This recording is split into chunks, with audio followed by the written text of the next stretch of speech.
In my original review of the cross-city line, I got way too angry over the price increase, and I'm no longer happy with the structure of that video. Given that I've now had more time to experience the route, and, more importantly, calm down, I figured I should make an updated review. The Birmingham Cross-City Line pack was released in November 2022, and it's a mostly linear route from Redditch to Lichfield Trent Valley, plus a short branch down the Licky Incline to Bromsgrove, which brings the total route length up to 37 miles. This is a remake of a route we've already got in Train Simulator, but as far as I'm concerned, the TSW version is light years ahead of that original TS one. This was the first route add-on to cost an eye-watering 57 New Zealand dollars, and all the TSW3 era routes are way too expensive for what you get, especially the Niedertalbahn.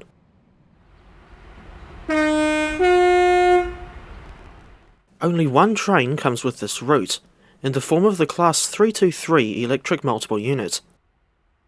In case you're not familiar with the Class 323, 43 examples of this 3-car unit were built by Hunslet TPL of Leeds in 1992 and 1993. They had a rocky start to their service, but are now providing Birmingham and Manchester commuters with decently reliable service, provided that they can at least tolerate the awkward 3x2 seating layout. The Class 323s are famous for their distinctive motor sound, as demonstrated here.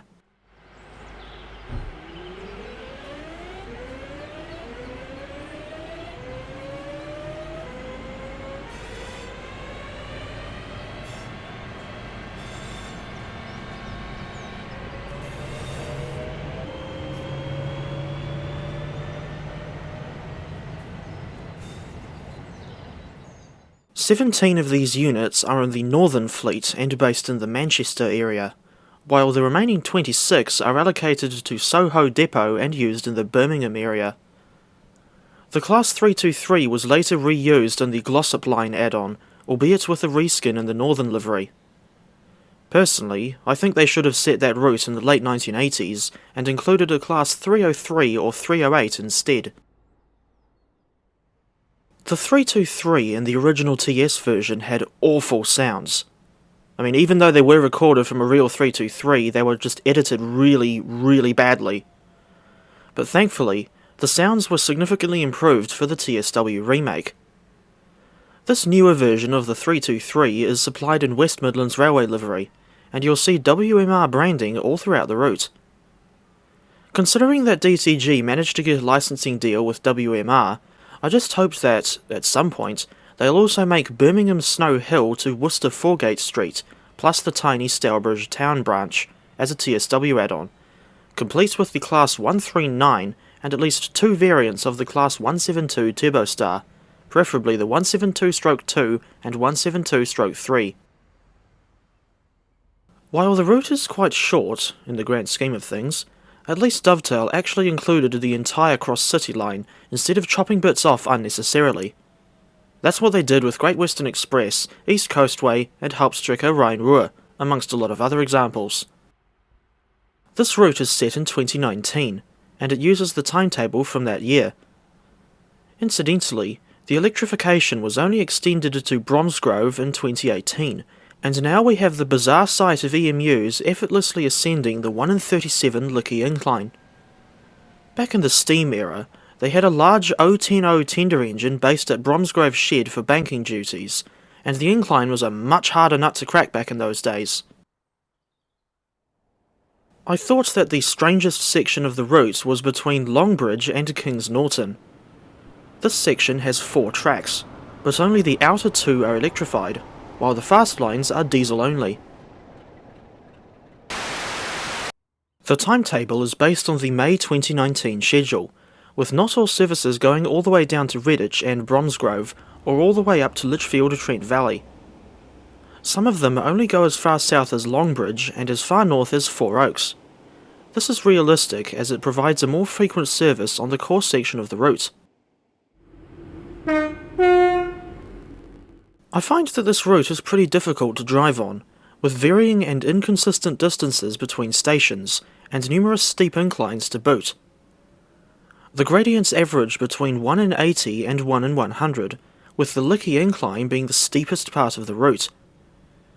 The Class 323 can easily handle this line, but you still need to keep your wits about you so that you don't overshoot a platform or break the speed limit.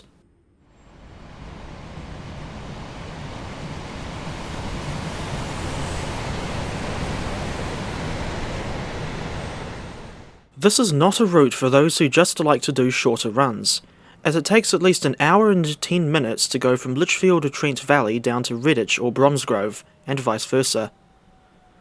For reference, Lichfield Trent Valley to Bromsgrove is 31.9 miles of track. The shorter services terminating at Longbridge or Four Oaks aren't too much shorter, averaging around 50 to 60 minutes. And the reason for the long journey times is due to the high number of intermediate stations. Not all trains call at all stations on their run. For example, I once took the 10 past 11 Lichfield Trent Valley to Bromsgrove service, which didn't stop at Shenstone or Duddeston. Other services will skip Barnt Green as well, and the section south of Longbridge is the only part of the route where you can get the Class 323 up to her top speed of 90 miles per hour.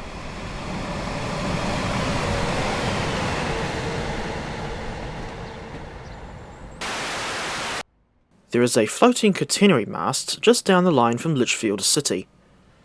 I have no idea how the devs could have missed such a basic issue, and I have no patience for this sort of thing when the DLC price is so bloody high. Originally, there were no proper grass details between Barnt Green and Alvechurch, but credit where it's due, DTG have since come back and fixed this section so it actually looks realistic. Although they should have done this before the route was released. There's this weird animated model of what I think is supposed to be a cat, albeit without whiskers, that I saw at Four Oaks and Bourneville stations.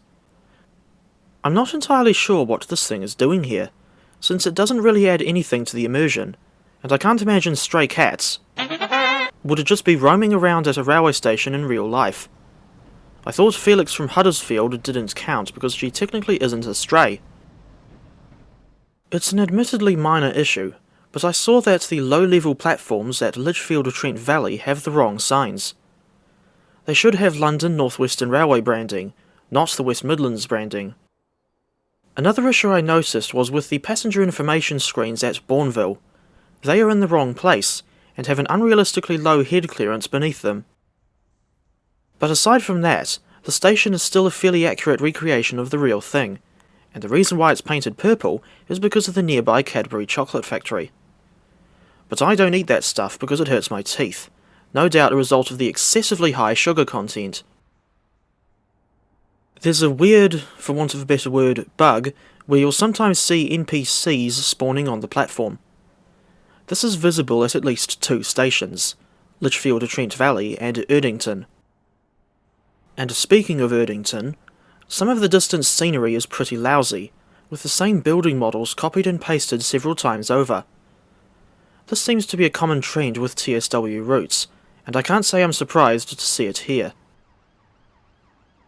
Further down the line, there's equally underwhelming scenery at Kings Norton, and in this case, it doesn't continue too much further past the track. It's like Queen's Village on the LIRR. And then, there's even more copied and pasted buildings on both sides of Northfield, the next station south of Kings Norton. While I do like driving the Class 323, for the most part, the route does feel boring and predictable when this is the only train you'll see on it, not counting the engines from Northern Transpennine and Great Western Express, as that lot layering into timetable mode here is unrealistic. For whatever reason, and much to my frustration, Soho Depot is not included. This was a missed opportunity to make another improvement on the original TS Classic version, especially since it would have allowed people to run empty stock moves instead of just being restricted to only doing passenger services.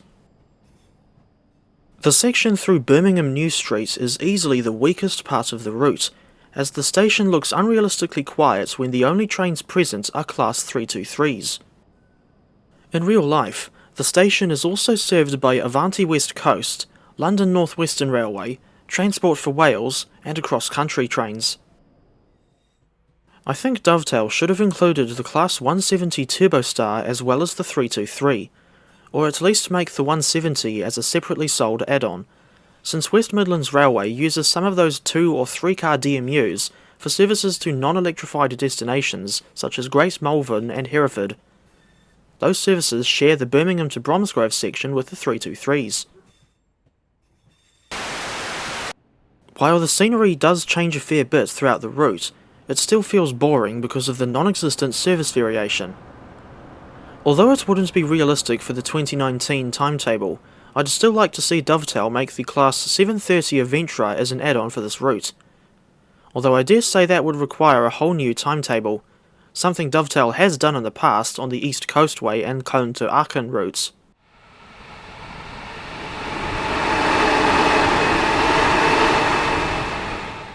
Despite my criticisms against the route itself, the Class 323 is still a fun train to drive, apart from when you accidentally trip the emergency brakes. And I would still recommend it to people who like modern image commuter routes. Just never at the full price.